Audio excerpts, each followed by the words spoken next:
ആപ്കി അദാലത്തിൽ ലോക് ജനശക്തി പാർട്ടിയുടെ national president Chirag പാസ്വാന്റെ മേലുള്ള കുറ്റാരോപണം എന്താണെന്ന് വെച്ചാൽ ഇദ്ദേഹം പകരം വീട്ടുന്ന രാഷ്ട്രീയം കൈക്കൊള്ളുന്നു എന്നതാണ്. ഇങ്ങനത്തെ പാവപ്പെട്ട മുഖം കണ്ടിട്ടാണ് നിങ്ങൾ ഈ റിവെഞ്ചിനെ കുറിച്ചൊക്കെ സംസാരിക്കുന്നത്.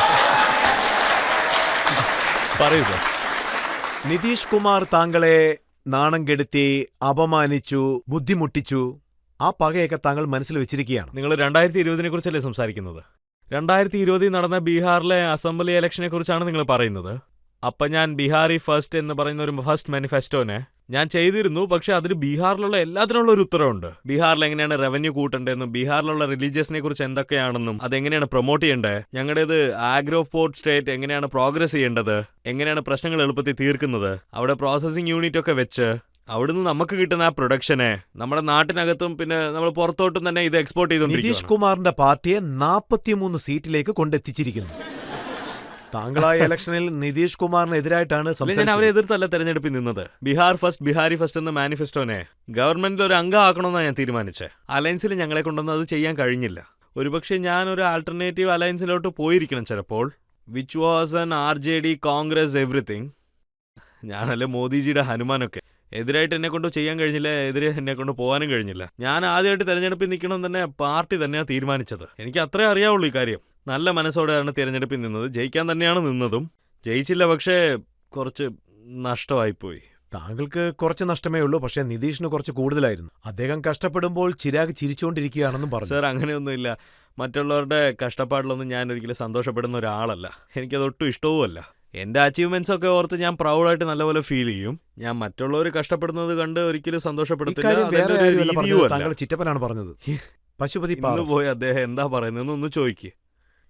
ഇപ്പോൾ സാഹചര്യം മാറിയിരിക്കുന്നു. പക്ഷെ അദ്ദേഹം പറഞ്ഞത്, അപ്പോൾ ചിരാഗ് എന്താ പറഞ്ഞെന്ന് വെച്ചാ നിതീഷ് കുമാറിനെ രാഷ്ട്രീയ വനവാസത്തിന് അയക്കണം എന്ന് പറഞ്ഞെന്ന് പറഞ്ഞു. അങ്ങനെയൊന്നുമില്ല.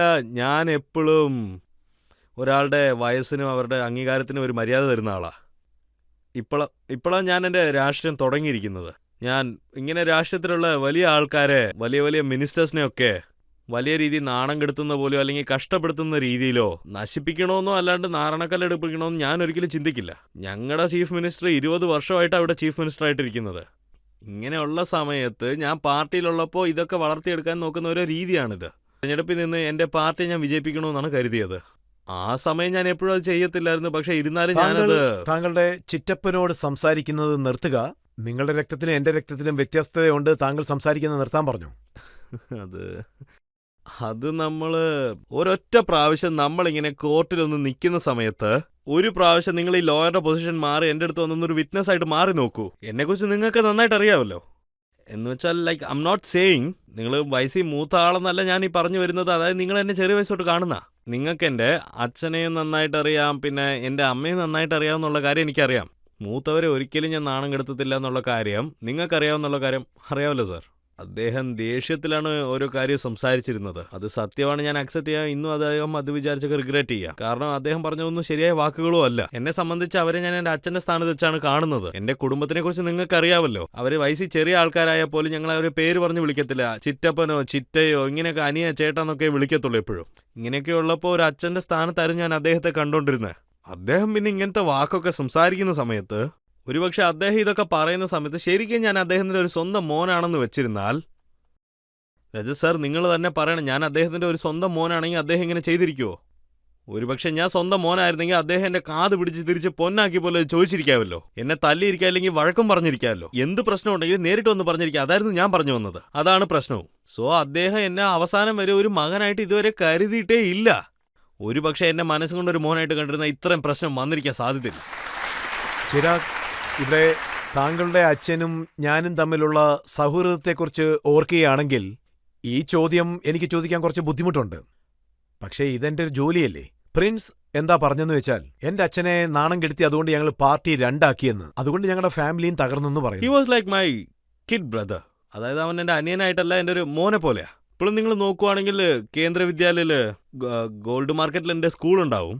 ഇപ്പോഴും ഞാനാണ് അവൻ്റെ റിപ്പോർട്ട് കാർഡിലൊക്കെ സൈൻ ചെയ്യുന്നത്. അവൻ്റെ PTM-നൊക്കെ ഞാനായിരുന്നു പോകുന്നത്. ആരെ ഞാൻ എൻ്റെ മോനെ പോലെ വളർത്തിയോ അവനെ ഞാൻ നല്ല രീതിക്ക് പഠിപ്പിച്ചു, നല്ല രീതിക്ക് മാത്സ് പഠിപ്പിച്ചു, പിന്നെ നല്ല രീതിക്ക് ഗ്രൂം ചെയ്തു. ശരിക്കും നല്ല രീതിക്ക് തന്നെ ഗ്രൂം ചെയ്തു. അങ്ങനെയുള്ളപ്പോൾ അവൻ എന്നെക്കുറിച്ച് പറയുന്നതൊന്നും അത്ര ഒരു കാര്യമല്ലല്ലോ.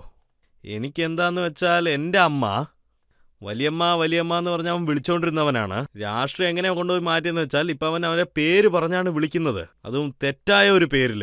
എൻ്റെ അമ്മയെക്കുറിച്ച് അവന് നന്നായിട്ട് അറിയാം. അവരൊരു സർദാർ വുമനാണ്, അവരൊരു പഞ്ചാബിയാണ്. പഞ്ചാബികൾക്ക് അവിടെ ശർമ്മ ടൈറ്റിലൊന്നും ഉണ്ടാവില്ല, അത് അവർക്ക് നന്നായിട്ട് അറിയാം.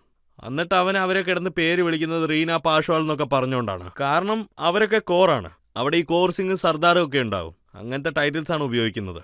റീന ശർമ്മ പാസ്വാൻ എന്ന് പറഞ്ഞ അവരുടെ പേരൊക്കെ വിളിച്ച് പേര് വെച്ചാണ് അവൻ സംസാരിച്ചുകൊണ്ടിരിക്കുന്നത്. ഇപ്പോൾ ബന്ധത്തിന്റെ തന്നെ പേര് നാണം കെടുത്തുന്ന രീതിക്കാണ് അവൻ. ഈ പ്രശ്നം തന്നെ ഈ ഒരു ബന്ധത്തിനെ ഇത്ര നല്ല രീതിക്കുള്ളത് പിരിച്ചു കളഞ്ഞു.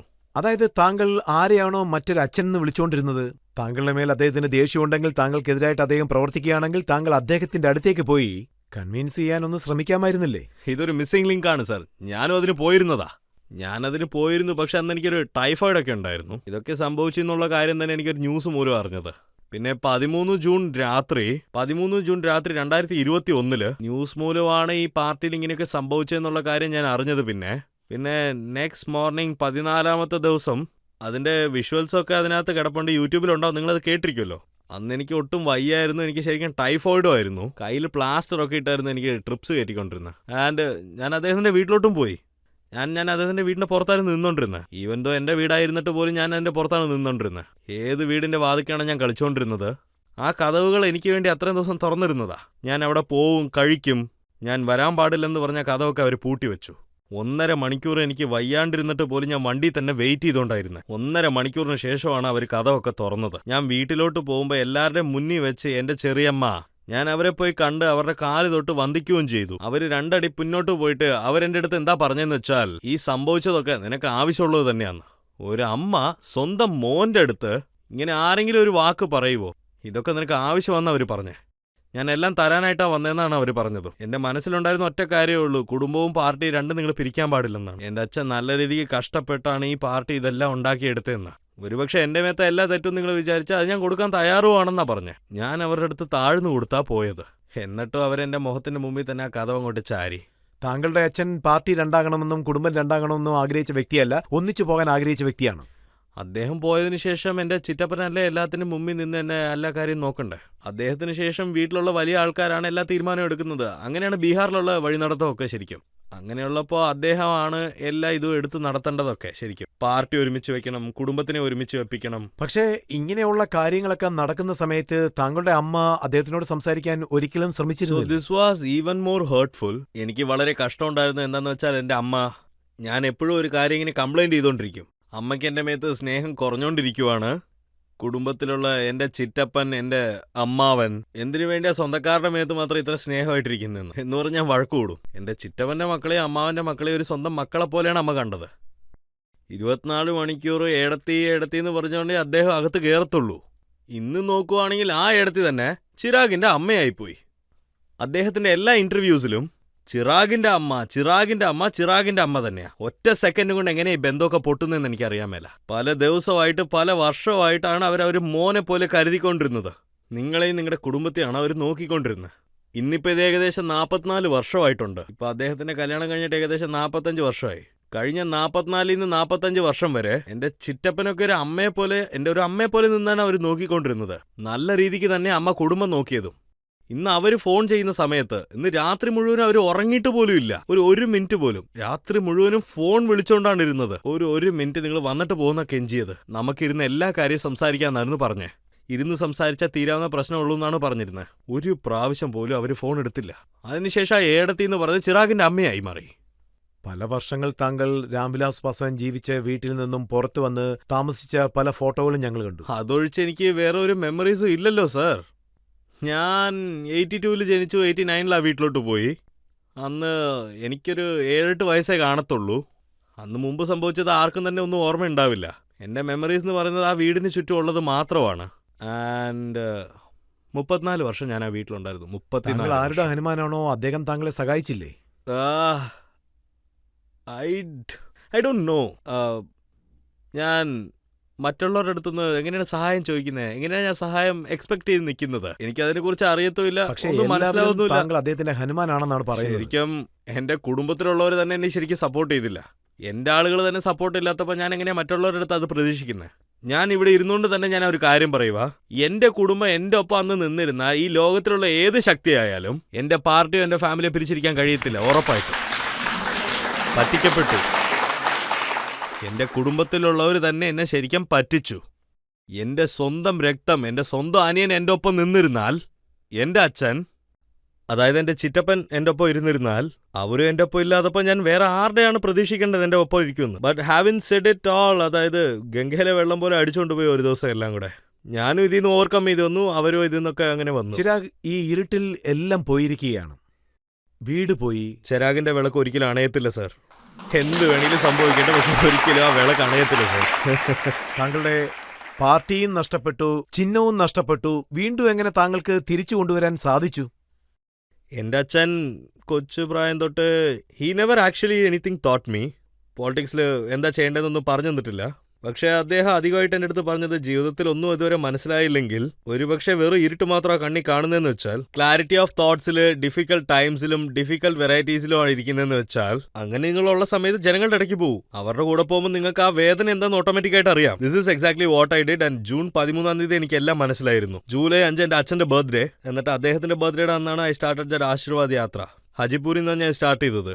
ഇതൊരു 1.5-2 വർഷം വരെ ഇങ്ങനെ യാത്ര പൊക്കോണ്ടിരുന്നു. അത് പെട്ടെന്നൊന്നും അവസാനിച്ചില്ല. And here I am.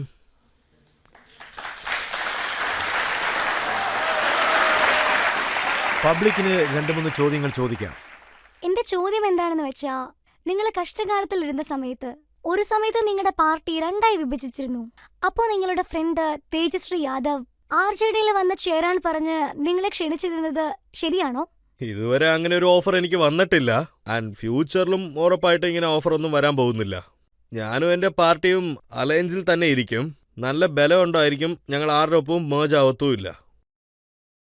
കഷ്ടകാലത്ത് താങ്കളുടെ അയൽക്കാരിയായ സോണിയാജിയുടെ സഹായമൊന്നും കിട്ടിയില്ലേ? Well, I am thinking of it now. ഇല്ല സാർ. ആൻഡ് ഫ്യൂച്ചറിൽ എന്തെങ്കിലും രാഹുൽ ഗാന്ധിയോട് ഒന്നിച്ച് പ്രവർത്തിക്കാനുള്ള സാധ്യതയുണ്ടോ? വെൽ, അതൊരു പറയത്തില്ലേ സാർ, അങ്ങനെ മുമ്പ് പറയുമല്ലോ സാർ, നെവർ സേ നെവർ എന്ന്. But this is the one thing that I can use to say never say never. താങ്കളുടെ അലയൻസിന് ബീഹാറിൽ എത്ര സീറ്റ് കിട്ടുമെന്നാണ് കരുതുന്നത്? സർ, അലയൻസിനെ കുറിച്ച് പറയുകയാണെങ്കിൽ ഞാൻ ഉറപ്പായിട്ട് അടിച്ച് പറയുക 40-40 സീറ്റും വരും. അതിനുള്ള കാരണം എന്താ ഞാൻ പറയാൻ നോക്കൂ സാർ. 2019 ഞങ്ങൾ 3 പാർട്ടി മാത്രമാണ് തെരഞ്ഞെടുപ്പിൽ നിന്നത്. ഭാരതീയ ജനതാ പാർട്ടി, ജനതാദൾ യുണൈറ്റഡ്, ലോക്ദൾ ശക്തി പാർട്ടി. ഞങ്ങൾ 3 പാർട്ടി മാത്രമേ ഉണ്ടായിരുന്നുള്ളൂ. 40 ഞങ്ങൾ തന്നെ 39 സീറ്റ് ജയിച്ചു. ഇനിയും 2 സ്ട്രോങ് ആയ പാർട്ടീസ് ഉണ്ടായിരുന്നു. 2019 അവർ ഓപ്പോസിറ്റ് പാർട്ടിയിലും ഉണ്ടായിരുന്നു. റെസ്പെക്ട്ഫുൾ ജീതൻ റാംജി പാർട്ടി, പിന്നെ റെസ്പെക്ട്ഫുൾ ഉപേന്ദ്ര കുഷ്വാജി പാർട്ടി. ഈ 2 പാർട്ടിയിൽ നിന്ന് ഞങ്ങളുടെ ഒപ്പമാണ് അലയൻസ് വെച്ചോണ്ടിരിക്കുന്നത്.